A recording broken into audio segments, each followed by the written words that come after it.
Okay, welcome back to my channel. Okay, kita sambung untuk topik pilih atur dan gabungan. Okay, ini adalah topik tingkatan 5 bab 4. Okay, sebab saya tengok ramai murid dia macam confused. Bila saya nak guna sebab silibus baru, kamu ada pilih atur dalam barisan. Lepas tu ada juga yang pilih atur dalam bulatan. Jadi yang video saya ni nak membantu murid untuk buat perbandingan. Okey, kalau susun dalam sebaris nak buat macam mana? Kalau nak susun dalam bulatan nak buat macam mana? Jadi saya bagi gambar raja yang ada image lah, supaya kamu lebih jelas. Okey, mari kita tengok konsep yang pertama iaitu petua pendarapan. Kamu akan guna petua pendarapan untuk pilih atur. Jadi kalau untuk pilih atur, kenapa kita nak guna konsep pendarapan? Jadi kamu tengok setiap peristiwa ada berapa cara yang kamu boleh pilih. Okey, jadi kalau pendarapan untuk dua peristiwa, contohnya peristiwa A kita ada M cara, peristiwa B kita ada N cara. Jadi kalau saya nak cari bilangan cara yang boleh diperolehi daripada dua peristiwa tersebut, jadi saya akan darabkan kedua-dua cara tu. Okey, kamu masih confused kan? Okey, kita tengok salah satu contoh. Ini ambil daripada buku teks juga. Dia suruh tentukan bilangan cara apabila kamu nak melambung sebiji dadu dan juga sekeping duit shilling secara serentak. Jadi nak tentukan bilangan cara, lepas tu kamu ada dadu and then kamu ada duit shilling. Jadi kamu tahu dadu ada 6 nombor, maksudnya ada 6 cara kamu boleh putar, betul? Kamu boleh pilih nombor 1, 2, 3 sampailah 6. So kamu ada 6 cara. Lepas tu duit shilling ada 2 muka kan, satu yang kepala, satu lagi bunga. Jadi kamu ada 2 cara untuk lambung apabila kamu lambung sekeping duit shilling. Jadi jumlah penyelesaiannya atau bilangan caranya kita buat 6 darab 2. Okey, faham? Jadi senang cerita, dadu ada 6 nombor, so ada 6 cara. Duit shilling ada 2 muka, so ada 2 cara. Kita darabkan, lepas tu kita boleh dapatkan jawapannya. Okey, tadi ialah contoh yang ringkas lah. Okey, sekarang kalau kita nak susunkan barang dalam sebaris, macam mana kita nak buat untuk pilih aturnya? So, bagi satu contoh, tentukan bilangan cara menyusun 3 orang murid dalam sebaris. So, saya katakan ada 3 orang murid. Jadi, soalannya dia memang tak ada gambar rajah. Dia nak kamu imajinasikan. Lepas tu, ramai murid dia rasa susah dalam topik ni sebab dia tak dapat imagine apa benda yang telah berlaku. Jadi, cikgu gunakan contoh gambar rajah yang ada untuk membantu kamu faham. Kalau 3 orang murid duduk sebaris macam mana? Jadi cikgu bagi 3 orang lah sebagai contoh. Okey, dengan 3 warna yang berlainan. So sekarang kamu ada 3 orang. Okey, duduk dalam sebaris. So ini perlu ada gambar rajah ini dalam fikiran kamu. Jadi ada berapa cara kita boleh susun? So yang pertama kita susun. Okey, saya gunakan warna yang merah tu supaya kamu lebih faham lah. So dia merah, ungu, biru. Atau saya katakan dia ABC pun boleh. Lepas tu kita boleh tukarkan yang merah dengan ungu tu switch.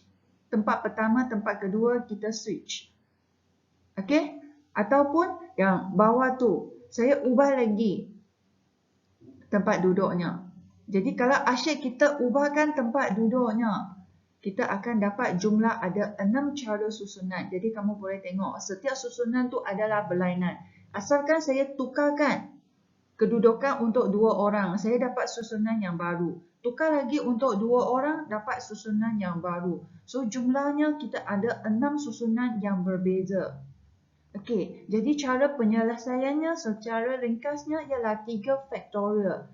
Jadi dalam pilih atur, kita gunakan faktorial tersebut.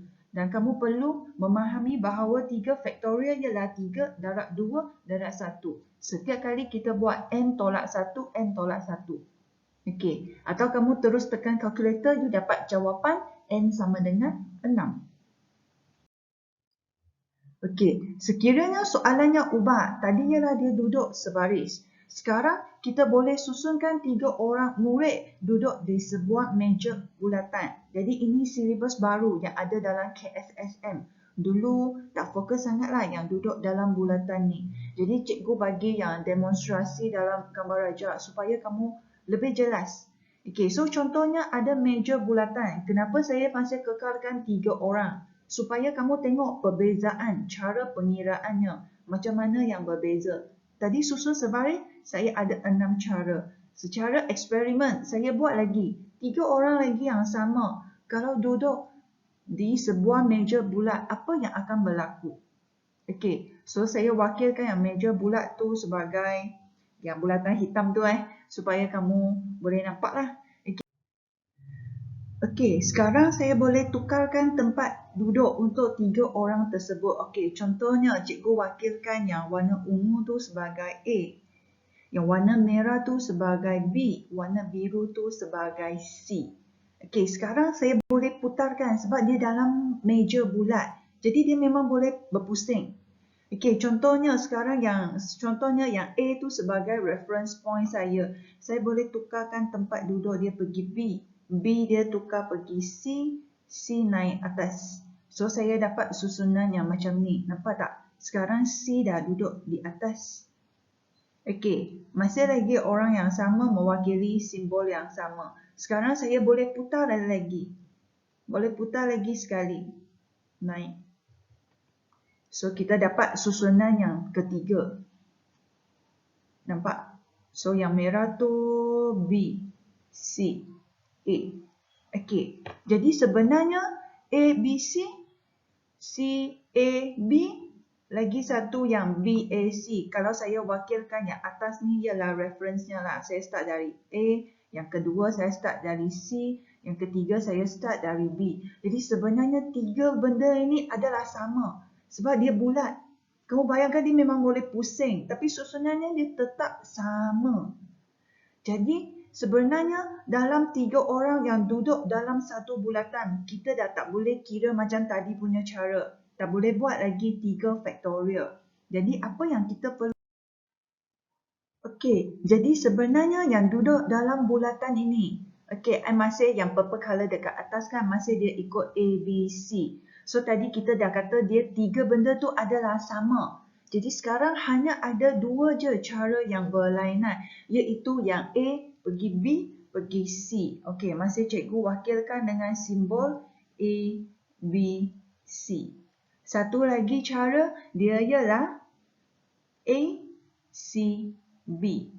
Tukarkan je 2 tempat duduk. Tapi A tu masih reference point saya masih sama. So sekarang sebenarnya dia hanya ada 2 cara yang berlainan sahaja.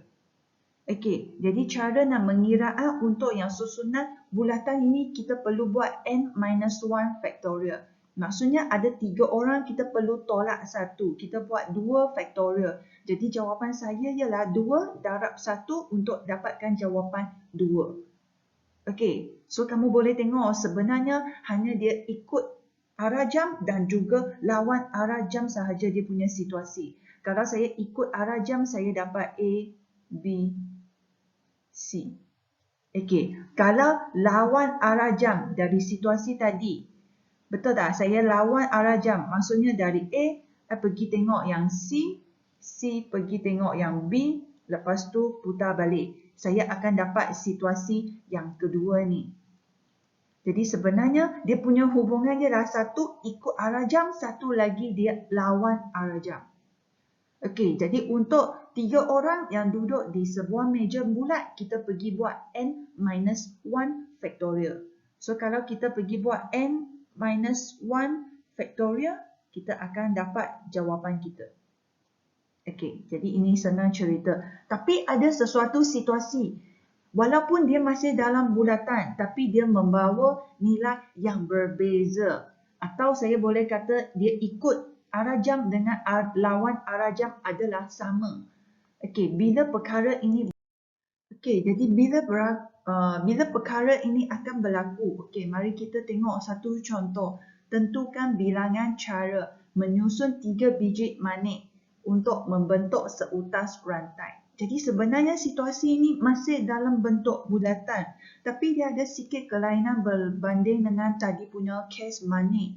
Jadi apa kelainannya? Okey, jadi cikgu masih mewakili contoh tersebut. So sekarang I bagi yang garis bulat tu, yang hitam tu sebagai rantai. Lepas tu masih saya ada 3 magnet.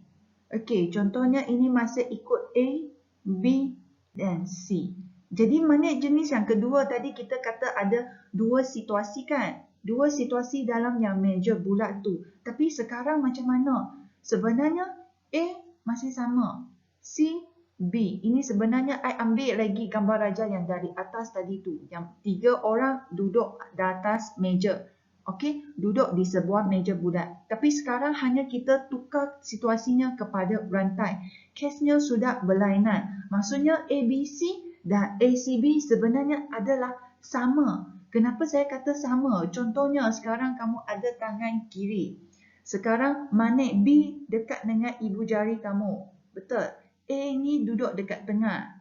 Lepas tu C duduk dekat hujung jari. Betul. Saya keluarkan rantai tu atau saya pasang dekat tangan kanan saya. Tengok, situasi masih sama. Ibu jari saya ada magnet B. Di tengah masih A. Di hujung jari masih C. Betul tak? Jadi dua situasi ini sebenarnya adalah sama. So kita perlu bahagikan dua. Sebab kalau ikut arah jam dan juga lawan arah jam membawa situasi yang sama. So sekarang dua kes ini adalah sama. Atau you ingat kes tangan kiri, tangan kanan. So dua benda ini adalah sama. Jadi kes sekarang kita perlu bahagikan dua. Jadi yang kelainan tu ialah bahagi dua. So selain kita buat N tolak 1, kita perlu bahagi dua. Untuk situasi yang ikut arah jam dan lawan arah jam adalah sama. So kalau kamu ingat dia yang seutas rantai ataupun yang apa-apa gelang lah. Okay? Yang membawa maksud ikut dan arah jam adalah sama. So ingat kita perlu bahagi dua. So kita akan buat N tolak 1 factorial and then bahagikan 2. Okey, harap video cikgu ni dapat membantu kamu lebih faham dalam pilih atur dan dalam barisan, susunan bulatan dan juga di atas seutas rantai. Okey, jadi sekian menonton video saya. Tunggulah video yang seterusnya. Kita jumpa lagi. Okey, terima kasih semua. Bye-bye.